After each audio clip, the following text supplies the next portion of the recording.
Good morning, everybody.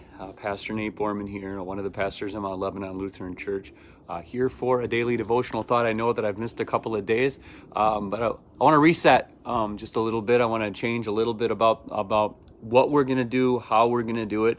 We're getting ready on Friday, January 1st, to start a brand new reading plan. If you've heard me talk about this before. We prepared some soap journals, professionally bound and all those good things. I think they're pretty nice. I like them.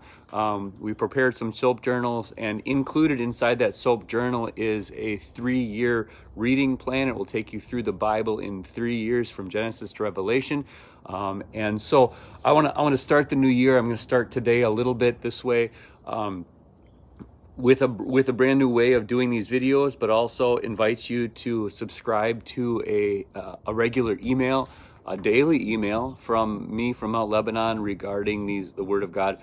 And what I'm going to do in the emails and what I want to do in these devotions too is be a little bit bigger picture and really help you, rather than just give you things. I'll certainly do that, but rather than just give things, I want to actually equip you and help you to notice things, help you to identify things, maybe even help you to take things to heart. So what I'm going to do in the new year, and this isn't quite second nature to me yet, I still have to get this in my head, but one of the things, there are really 4 things that I want to do each video, 4 things I want to do in each post. I want to help you notice things as you read. So what I want to try to do is identify things in the reading, in this section for you to read. So maybe if you're getting ready to watch these videos, I'm going to do them Monday, Wednesday, Friday at 8 a.m. Make sure you have your Bible handy, because I'm going to show you things. I want to identify things. I want to give you things to look for as you read and as you study the Bible. 2, I want to give you some questions to ask.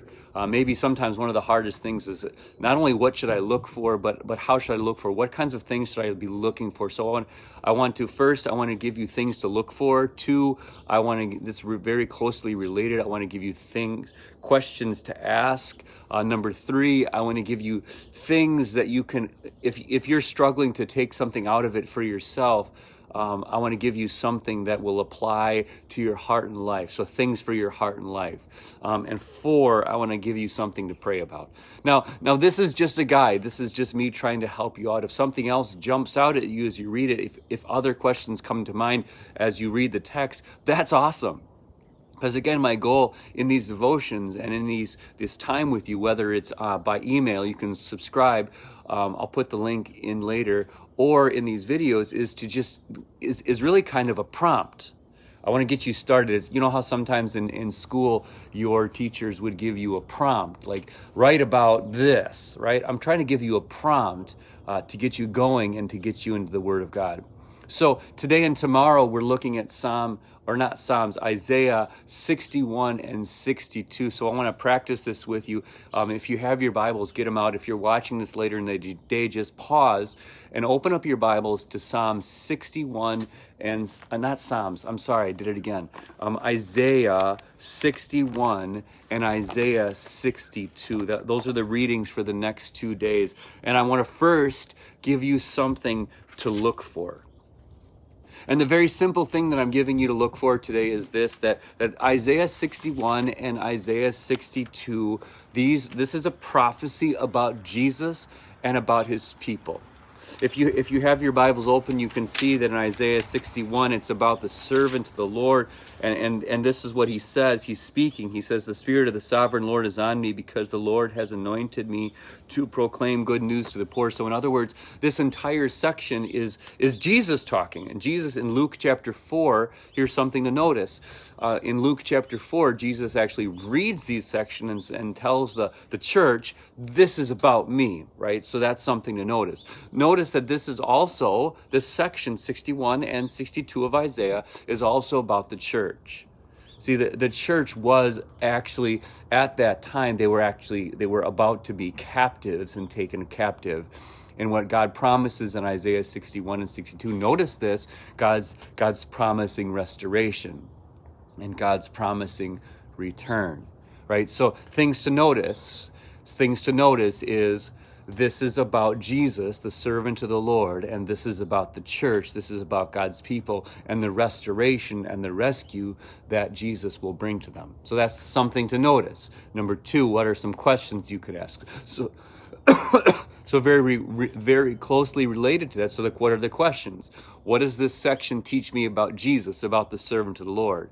What did he come to do? What did he come to bring? What is he going to do for me? So that's the one question. What does this teach me about Jesus? The second question is, what does this section teach me about me? What is Jesus going to do for me? So you start to make this personal and start to read yourself into this account, read yourself into this prophecy, because this prophecy, again, is about Jesus and about his church. And you, those who believe in Jesus, you who believe in Jesus, you're the church. So what does this section teach you about you? And what is Jesus going to do for you? So that's something to notice. This is about Jesus and about his church. Questions to ask: what does this teach me about Jesus and about his church? And three, I want to read to you from this, but now something for your heart and for your life. In Isaiah chapter 62, God, the Lord, speaks to his church, and he has new names for his church. And I want you to take these names to heart. What do these names say to you? Verse 4, this is Isaiah 62, verse 4. He says, "No longer will you be called, will they call you deserted, or name your land desolate." So in other words, God gave his people some really depressing names. Deserted, desolate. How'd you like that to be called? How'd you like that to be your nickname? But you will be called Hephzibah. Now here's where you're going to have to use your footnotes. Hephzibah, if you look in your footnote, it means my delight is in here. So now God gives his church, here's something for you, for your heart and life. God gives his church a new name. He gives you a new name. My delight is in her, and your land Beulah. Again, use your footnotes of your Bible. It should be in almost every Bible that's out there. And your land married, or Beulah. You see, God gives his church a new name. Right? No longer will you be desolate. No longer will you be deserted. God will take delight in you. See, God gives you a new name. Later on, this is verse 12. Isaiah 62, verse 12. Pastor Krieger began to speak about this on Christmas Day. God says this: they will be called here's the name, my holy people. They will be called the redeemed of the Lord. You will be called sought after, so chased, pursued by God. You will be called the city no longer deserted, right? Because God's people will gather together at the city of the Lord. See, that's something for you to take to heart, that this is what God says to you. This is what God says about you. He gives you a brand new name. No longer deserted or desolate, but married and delighted in and sought after. No longer deserted. The holy people of God, right? These are the new names that God gives to his church. These are the new names that God gives to his people. So, all right, so 4 things each time. Things to look for, questions to ask, things to take to heart, and 4 things to pray about. As we wrap up 2020 and get ready for 2021, let's pray for this. Let's pray for a sense of yearning for God's will to happen. Right? There is a sense in these verses of the now and the not yet. Already now, God has given us a new name. Already now we have freedom from our God. Already now God has spoken about us and about the freedom that we have, and it's not yet. So let's pray that God would help us to live in the moment and enjoy what he has already done for us, the now, and let's long for the not yet. And while we live between the now and the yet not yet, let's give our everything to bring as many people to the next thing, to the not yet, as we can. So those are the 4 things. Again, the videos are going to be I'm going to try to do this Monday, Wednesday, Friday at 8 a.m. live on Facebook. I'll also post them on YouTube and Instagram if you're watching there. If you're following us on YouTube or Instagram, make sure you click like and follow and share this. If you're enjoying these, please let us know. Please share them with other people. Yeah, we want to do this. And so each Monday, Wednesday, Friday, we're going to create these videos. 4 things we'll talk about each time. Things to notice, questions to ask, things to take to heart, and things to pray about. And if you want a little bit more than this, these things are also going to be posted on our website in print as well through email, so you can subscribe to our email. I will post a link to sign up for that daily email, at least most days when I get around to it. It's actually quite regular, but a regular email with the same 4 things in it.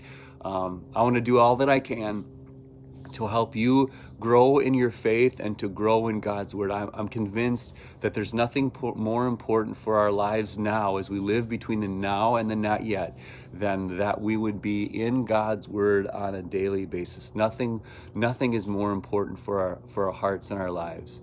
So hope you enjoy this. If you do, please like it, please share it. Again, I'm going to be doing these videos Monday, Wednesday, Friday of each week. Hope they serve you well. So the Lord be with you all today and grant you his peace.